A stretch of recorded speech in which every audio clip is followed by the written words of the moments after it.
Bonjour tout le monde, le Bitcoin à 120 000 $, c'est-à-dire deux fois quasiment sa valeur actuelle. Est-ce que c'est possible dans les mois qui viennent? C'est la question à laquelle on va tenter de répondre aujourd'hui. À savoir que voilà, l'objectif, il se trouve ici. On l'a tracé, on a tracé 4 objectifs pour le Bitcoin avec un qui se trouve encore un petit peu plus haut d'ailleurs. Et ça fait déjà plusieurs années qu'on a ces objectifs. Depuis en fait qu'on a touché ce point bas, vous voyez que c'était en novembre 2022. Donc depuis cette période-là, on pouvait se mettre ce Fibo avec ce petit retour du Bitcoin vers les 29 000 après qu'il ait touché les 15 000. On était, enfin en tout cas j'étais assez certain que le bottom avait été atteint. En tout cas la temporalité nous le disait, ça a été vérifié par la suite. Derrière, on a pu tracer nos objectifs. On a déjà accompli une bonne partie de la hausse puisqu'on est venu chercher les 60 000 et quelques, un nouvel ATH, un nouveau sommet sur le Bitcoin. On va parler de tout ça avec des termes, je l'espère, assez simples, même si on fait quand même un peu d'analyse graphique ici sur la chaîne. Pensez à vous abonner, à liker si le contenu vous plaît. Je vous passe la très courte introduction, je vous dis à tout de suite.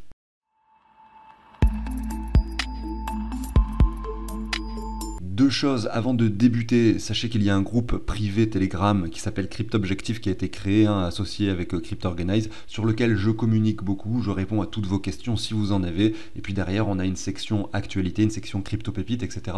Et on parle d'investissement et surtout de management de portefeuille en soi, avec une partie optimisation de portefeuille. Si ça t'intéresse, n'hésite pas à jeter un œil à tout ça, tu as le lien dans la description. D'ailleurs en ce moment il y a un tarif préférentiel pour le premier mois, ça va pas durer, donc n'hésite pas à en profiter. Deuxième chose, il y a un outil également que je te partage sur la chaîne qui permet de savoir où tu en es. Sur cet outil, ce tableur, les prix des cryptos sont récupérés en temps réel et s'actualisent chaque heure. Toi, tu peux rentrer toutes tes cryptos sur toutes tes plateformes, toutes les quantités, et tu sauras exactement où tu en es, combien tu es en train de gagner ou de perdre en temps réel, même si tu as par exemple 100 cryptos et que tu es sur 10 plateformes différentes. Et en bonus, il y a un onglet où tu peux effectivement connaître ta plus-value et j'ai inscrit ici les noms exacts de ce qu'il t'est demandé dans ta feuille d'imposition. Donc c'est une aide précieuse pour déclarer ses impôts. N'hésite pas, si ça t'intéresse, à aller voir sous la vidéo. Il y a tous les liens, une vidéo qui explique beaucoup mieux l'outil que ce que je viens de le faire et le lien qui t'amène sur le site de Crypto Organize, l'endroit où tu peux obtenir cet outil. Alors les prix sont très faibles, l'abonnement mensuel 3,50, l'abonnement annuel 29 €, ça veut dire que là tu as un outil vraiment clé en main pour gérer ton portefeuille pour moins de 30 € par an.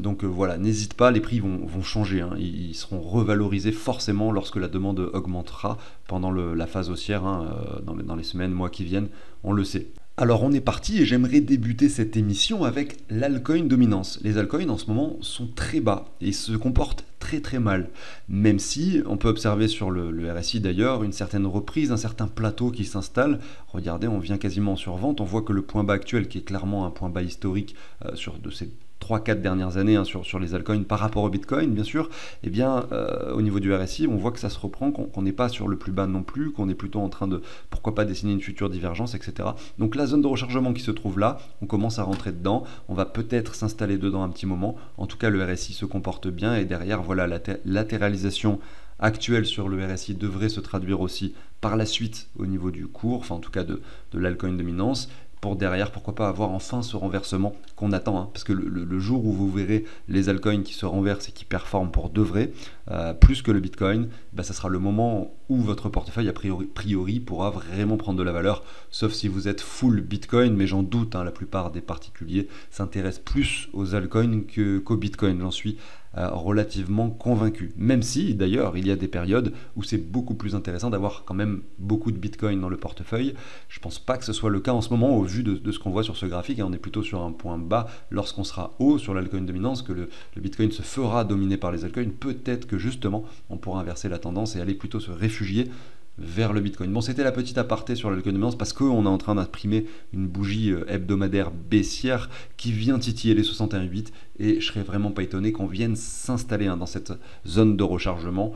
Alors, on continue avec le Bitcoin, 66 000 $. On a nos objectifs qui sont dessinés. Voilà, celui que je retiens pour cette émission, ça sera celui des 120 000 parce que ça sera dans le titre de la vidéo. Pourquoi 120 000 parce que regardez, si je prends tout simplement un Fibonacci de prolongation, que je récupère le précédent point haut le précédent point bas, tout simplement, hein, c'est le Fibo de prolongation qu'on aime bien faire sur du très long terme pour essayer de déterminer les objectifs. D'ailleurs, ce Fibo, je vais essayer de le refaire sur le marché précédent pour que vous puissiez en observer vous-même la pertinence, parce que c'est bien beau, je vous parle de ça, mais comment vous pouvez être sûr que finalement un Fibo est bien respecté? Pourquoi est-ce que les objectifs sont bien respectés? Bon, c'est de la psychologie de marché, mais en soi, il suffit de prendre des exemples. Et l'exemple, je peux le faire sur le bull run précédent. Donc je le prends ici pour que vous puissiez l'observer. Donc c'était les objectifs, ça, que j'avais mis il y a déjà 4 ans, hein, à l'époque, avant qu'on ait ce bull run de 2021. J'ai toujours laissé mes rectangles verts, d'ailleurs, pour en avoir le souvenir. Celui-ci représentait les 161,8 de Fibo, les 34 000 $. On a eu une bougie rouge sur ce niveau de résistance, vous voyez. Derrière, eh bien, qu'est-ce qu'on a fait? On est venu chercher les 261,8. Et là, par contre, on s'est appuyé sur ce niveau pour retracer. Derrière, on l'a cassé seulement que très légèrement, hein, sans aller chercher d'objectif d'ailleurs supérieur, pour ensuite avoir le vrai bear market qui s'installe. Donc on observe quand même que ces niveaux de Fibo, même s'ils ne sont pas parfaits, justifient bien, prouvent bien, montrent bien les niveaux de clôture d'ailleurs. Je vais me mettre en ligne pour que vous puissiez bien comprendre. Et ce qu'on peut observer, c'est que là, on était sur ce rectangle de résistance, voilà, entre les 37 et les 33, et le Fibo indiquait 34. Là, par exemple, pareil, les clôtures se sont faites plutôt vers les 59-60, et le Fibo indiquait 54, vous voyez. Donc, c'est vraiment pas parfait, c'est impossible, c'est très difficile de spot entre guillemets le top pile poil, hein, finalement du Bitcoin. Mais le Fibo nous aide en fait finalement dans notre démarche pour essayer de prendre des décisions, des reventes, même si elles sont un peu trop tôt. Vous voyez, c'est pas forcément gênant. Donc c'est intéressant, je trouve quand même de pouvoir le positionner et d'observer les différents objectifs. Et sur donc le Fibo qu'on a ici pour ce bull run qu'on est en train de vivre actuellement, même si peut-être il n'a que à peine débuté, notamment pour les altcoins, eh bien on a finalement les 100% de Fibo aux 81 000 $. Derrière les 123 au 96, les 161,8 au 121. Alors c'est vrai que les 161,8 au 121 finalement matérialisent cet objectif-là précédent. Vous voyez? Donc c'est vrai qu'à l'époque, quand on regarde, on était quand même encore de nouveau allé 2 fois plus haut, quasiment 100% de plus. On s'est arrêté vers les 30 000 pour ensuite aller chercher les 60 000. Donc ça veut dire que si cet objectif est atteint, si on reproduit un schéma similaire à celui du bull run précédent, on pourrait supposer que derrière, oui, on vienne chercher les 240 000, c'est-à-dire 2 fois supérieur finalement à l'objectif des 161,8. Alors les 240 000, ça nous amènerait, vous voyez, à peu près ici, voilà, dans cette zone de prix. Je ne crois pas forcément que ça puisse se produire parce que le Bitcoin est de plus en plus capitalisé, de moins en moins volatile, et ça on peut l'observer notamment, alors je vais enlever les deux Fibo pour vous montrer ce phénomène de réduction de volatilité. Bon, ceux qui me suivent depuis longtemps ont déjà vu ce graphique plein de fois, mais je me le remets en logarithmique, excusez-moi. Voilà, vous avez le Bitcoin ici, alors depuis sa création quasiment, et vous voyez qu'effectivement les hausses du début étaient beaucoup plus importantes que les hausses d'après, tout simplement, ça s'écrase petit à petit, comme ça. Vous voyez, il n'y a pas de... On peut dessiner une sorte d'arrondi, comme ça, qui fait qu'on a une volatilité qui s'écrase, et c'est logique, parce qu'il y a de plus en plus d'argent dans le Bitcoin, et donc forcément... pour pouvoir lui faire doubler sa valeur à cette époque-là, il fallait peut-être, je vais dire un chiffre vraiment complètement stupide pour que vous compreniez, mais on pouvait peut-être faire doubler sa valeur en achetant peut-être que 1 000 $ à cette époque-là, alors qu'aujourd'hui il en faut peut-être 1 million, vous voyez, des dollars pour le faire bouger, pour lui faire doubler sa valeur. Donc c'est ça l'échelle est différente, et c'est pour ça qu'on a cette réduction de volatilité au fur et à mesure du temps. Donc si on zoome de nouveau sur notre graphique, on sait que voilà, la volatilité est réduite à l'époque. Alors là, vous voyez, je vous montre le bull run précédent, on est venu chercher les 261,8 de Fibo. Si je prends encore celui d'avant, on avait dépassé les 423,6, donc c'était juste un truc de fou. Donc c'est clair qu'on peut observer vraiment cette réduction de volatilité. Je suppose que cet objectif est déjà un objectif très atteignable, certes oui, mais pas forcément déconnant. C'est possiblement le top du Bitcoin, hein, les 120 000. Donc c'est clairement une zone. Après d'ailleurs les 100 000 où je commencerai a priori quand même à prendre des profits, ça sera une seconde zone où je prendrai des profits très conséquents, les 120 000, même si j'ai toujours cet objectif en tête des 187 qui représente les 261,8 de Fibo. Parce qu'il ne faut pas oublier tout de même que le Bitcoin a fait un nouvel ATH avant que le halving finalement se produise, ce qui est assez incroyable finalement, c'est jamais arrivé dans son histoire. Donc je ne sais pas finalement ce qui va se passer évidemment, mais en tout cas je vous donne mon plan. Moi mon plan c'est quoi? C'est de revendre la majorité je pense de mes cryptos quand le Bitcoin aura touché les 120 000. Ça ne veut pas dire que je vais revendre dès qu'on touche les 120 000. peut-être que ça sera un peu après, le Bitcoin va retracer, les altcoins seront dans une phase extrêmement haussière, donc j'essaierai de spot finalement un niveau intéressant aussi sur l'altcoin dominance, parce que c'est bien beau de voir le Bitcoin, d'essayer de revendre le Bitcoin sur des niveaux précis, il faut quand même qu'en parallèle, c'est pas parce qu'on a un Bitcoin qui vient chercher les 120 000, si l'altcoin dominance finalement est que ici, lorsque le Bitcoin touche les 120 000, et que, on va dire, 3-4 semaines après, on est déjà sur un nouveau sommet, c'est possible, hein, des fois on a 500, on a pu observer sur les différentes analyses que j'ai pu faire au fur et à mesure du temps, un décalage de 5 semaines, concrètement, entre les tops du Bitcoin et le top sur l'altcoin dominance. Donc peut-être que je ne vendrai pas forcément tout en même temps, c'est bien de le faire un petit peu chaque semaine, dans des phases comme ça d'euphorie, sur lesquelles nous ne sommes pas vraiment encore rentrés, hein. Les altcoins ont beaucoup de retard, comme je le disais juste avant. Alors bon, c'est bien beau tout ça, mais qu'est-ce qui se passe en ce moment sur le Bitcoin, sur le plus court terme? Qu'est-ce qu'on peut voir finalement sur le graphique? Il y a deux choses que je veux vous montrer. Alors, le Fear and Greed, on est sur les 70, voilà, j'ai pas grand-chose à dire dessus.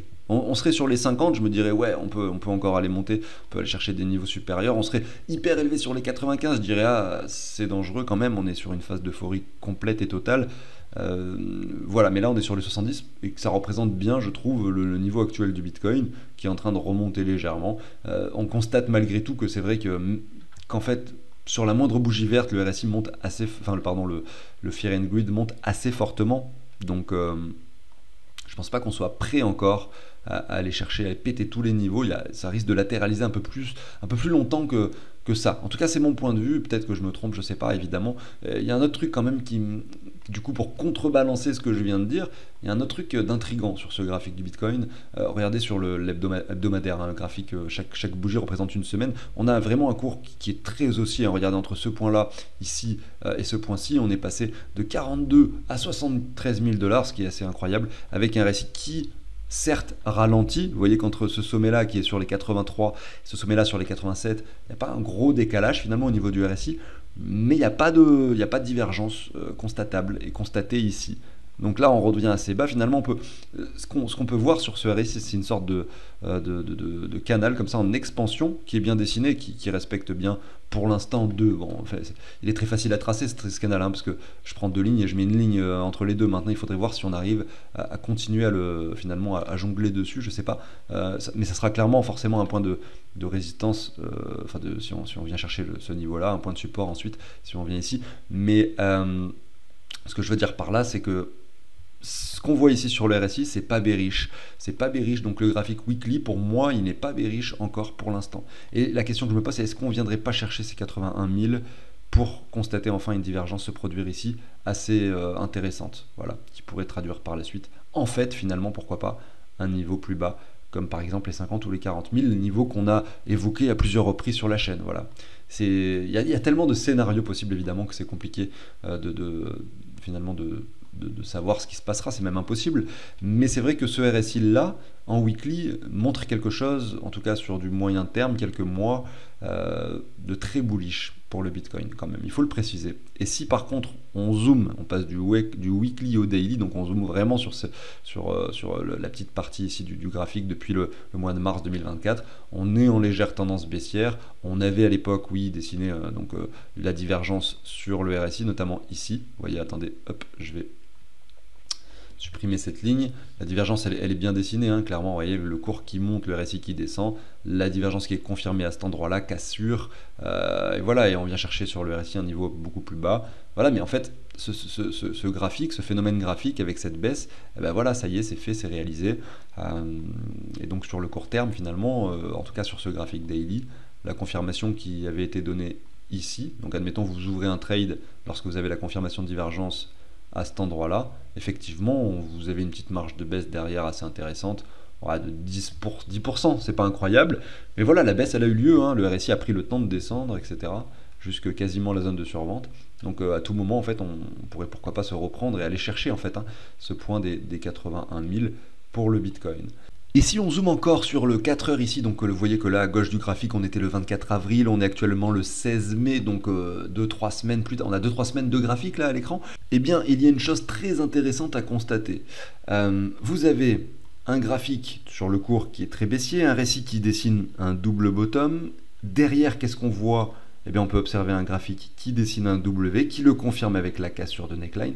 Et en fait, on a un signal haussier depuis finalement à peu près 22 heures hier. Vous voyez, voilà, je suis sur vraiment du court terme ici, mais le fait de venir casser ces 65 000, vous voyez, montre quelque chose d'assez bullish ici, hein, avec un W certes qui est présent, mais qui malheureusement ne revient pas dans la ZR. Donc ça, c'est un peu le côté négatif de ce qu'on voit à l'écran.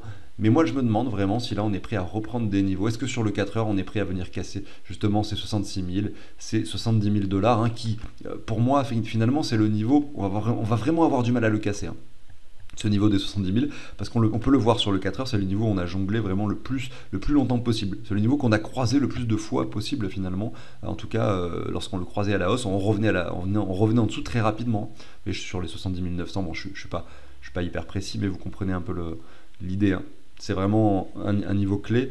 Et puis derrière, sur des zooms un petit peu, sur un petit peu plus long terme, si on reprend le top ultime du Bitcoin, le top suivant ici, finalement qui avait été effectué en avril, et qu'on trace une ligne comme ça, on a cette zone de prix 67 000 qui peut vraiment faire office de résistance. Hein. Est-ce que d'ailleurs par la suite ça peut nous entraîner un Bitcoin, regardez, qui redescend dans cette zone-là pour ensuite dessiner le W? Pourquoi pas? D'ailleurs, il y aurait un très joli trade à jouer à cet endroit-là pour saisir une revente, vous voyez, pour essayer de jouer justement ce retour sur les 61,8. Vous mettez par exemple un trade, je vous prends l'exemple, je ne m'amuse pas forcément beaucoup à trader, hein, mais c'est simplement pour vous montrer ça. Là, cette zone de prix-là, vous ouvrez un trade comme ça avec un risque-reward. Attendez, je vous montre, short comme ceci, vous prenez votre profit. Donc, si je prends c'est juste pour le fun hein, que je fais ça. Je vous montre, admettons, on revient jusque là. Vous pouvez clairement avoir un objectif de prix aux 61 000, un achat à peu près vers les 67 000, et vous mettez votre top loss vraiment short, hein, peu au-dessus, hein, 68 69 000 dollars, vous avez finalement un joli risque-reward d'à peu près 5 pour 1.